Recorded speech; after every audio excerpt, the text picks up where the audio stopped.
at ASH 2011, and we're very pleased to be talking to Dr. Janet Rowley. And Dr. Janet Rowley, as most patients know, was the discoverer that the Philadelphia chromosome was actually a result of a translocation. So thank you very much for seeing us today, Dr. Rowley. We just wanted to ask you a question. Given the challenges that you described to us during your presentation, that you were faced with the lack of technology and the hurdles that you had to get through, what would you define as today's challenges for CML for regards to the researcher, the clinician, and the patient?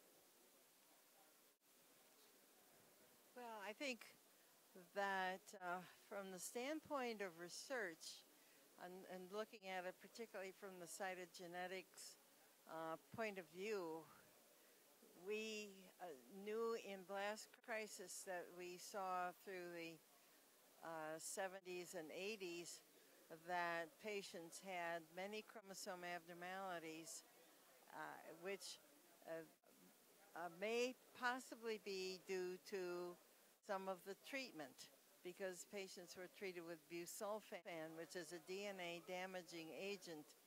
And I think it will be very important to try to look at the few patients who do go into blast crisis after imatinib, whether blast crisis in imatinib-treated patients is similar to that we had seen earlier on.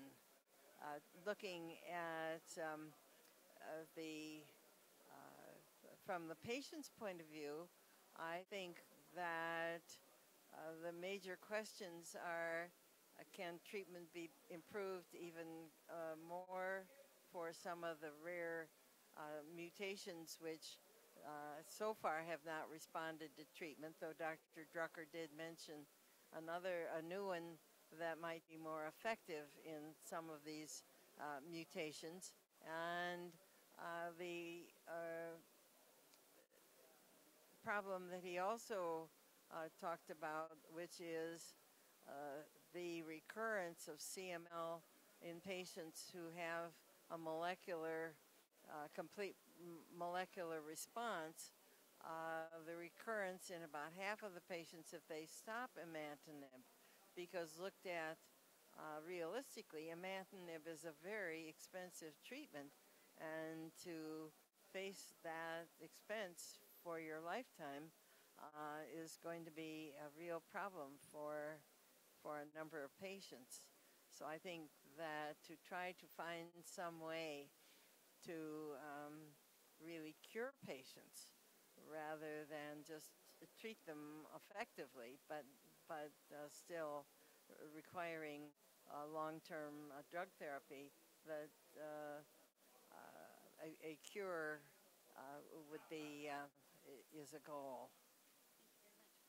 And just one last question.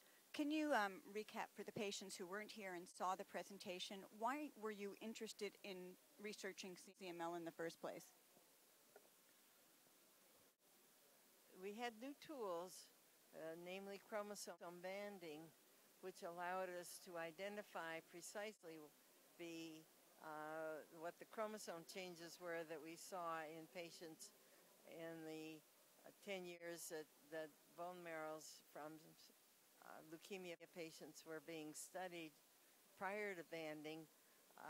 And the question was, what was really going on with some of the abnormalities that we observed.